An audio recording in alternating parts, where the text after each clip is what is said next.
Introduksyon, ang pabulong na pagsisimula ng kwento ng Bahay Kubo. Maligayang pagdating sa isang gabi ng malalim na paghinga at malumanay na paglalakbay pabalik sa isang nakalimutang panahon. Kung saan ang oras ay tila dumadaloy ng mas mabagal, na parang isang ilog na tahimik na umaagos sa gitna ng isang mapayapang tanawin. At ang kapayapaan ay matatagpuan sa bawat pinakamaliit na detalye ng buhay, tulad ng pagtiklop ng isang dahon na hinawakan ng hangin. Ipinapasa namin sa inyo ang paanyayang ito, upang maramdaman ninyo ang banayad na paghila ng kahapon, upang ang inyong mga isip ay magpahinga mula sa lahat ng pagmamadali ng kasalukuyan, at ang inyong mga diwa ay magkaroon ng malalim at walang hanggang kapayapaan.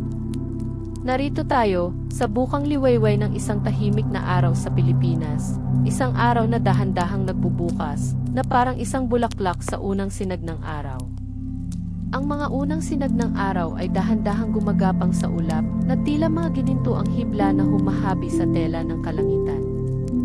Nagpipintas sila ng pinong mga kulay sa abot tanaw, kung saan ang kulay rosas at ginto ay dahan-dahang lumalabas sa gitna ng malalim na asul ng gabi, na parang isang bagong kwento na dahan-dahang ibinubunyag sa atin, nang walang anumang pagmamadali. Ang simoy ng hangin, kasing soft ng isang bulong, ay dalubhasang nagdadala ng halimuyak ng basa-basang lupa, ng sariwang damo na maihamog pa, at ng maliliit na patak ng hamog na nagpapabango sa hangin, na nagbibigay ng sariwang simula sa bawat paghinga, sa bawat paglipas ng sandali. Sa paglalakbay nating ito, hindi natin hahabulin ang mga malalakas na kaganapan na nagpapabilis ng pulso, ang mga nagmamadaling pagbabago na nagdudulot ng kaguluhan, o ang nagmamadaling takbo ng kasaysayan na madalas nating nababasa sa mga aklat ng digmaan at kapangyarihan.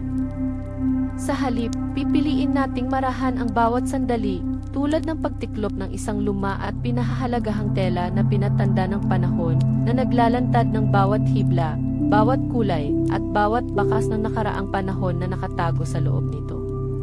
Ang bawat salita ay isang malumanay na paghinga, isang paghinto na nagpapahintulot sa inyong isip na lumubog ng mas malalim sa kapayapaan. At ang bawat pahinga ay isang pagkakataon para sa inyong isip na magpalutang-lutang sa walang hanggang kapayapaan na ito, na parang isang dahon na dahan-dahang lumulutang sa ibabaw ng isang kalmadong lawa. Ngayon, ating ilubog ang ating sarili sa isang kwento na sinulat ng panahon mismo, isang kwento ng isang tahanan, ang Bahay Kubo. Ito ay hindi lamang isang istruktura ng kawayan at nipa na itinayo ng mga kamay ng tao, isang simpleng tirahan. Ito ay isang nilalang na humihinga, isang nilalang na lumalaki sa paglipas ng panahon, na nagbabago sa bawat taon na lumilipas. Ito ay tumatanda ng may dignidad, sumisipsip ng mga alaala at karunungan mula sa bawat pamilya na nanirahan dito, at dahan-dahang bumabalik sa lupa, lahat sa isang tahimik at patuloy na paggalaw. Ito ay isang malalim na paalala ng siklo ng buhay, ng pagiging simple na matatagpuan sa pagkakaisa sa kalikasan, at ng malalim na koneksyon sa kalikasan na madalas nating nakakalimutan.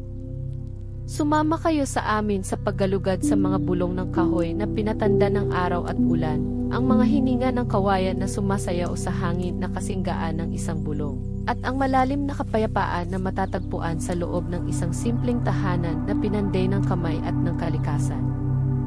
Ihanda ang inyong mga isip sa isang mahabang pagpapahinga, isang pagpapahinga na walang katapusan. Habang dahan-dahan nating binubuksan ang mga pahina ng kasaysayan, pahina na aming iniaalay para sa inyong ikapapayapa ng kalooban at isang kalmadong pagtulog. Hayaang lumutang ang inyong mga isip sa malalim na kapayapaan na ito, at hayaang balutin kayo ng katahimikan. Huminga ng malalim at hayaan ang mga tunog na ito na maging lulabi sa inyong mga diwa.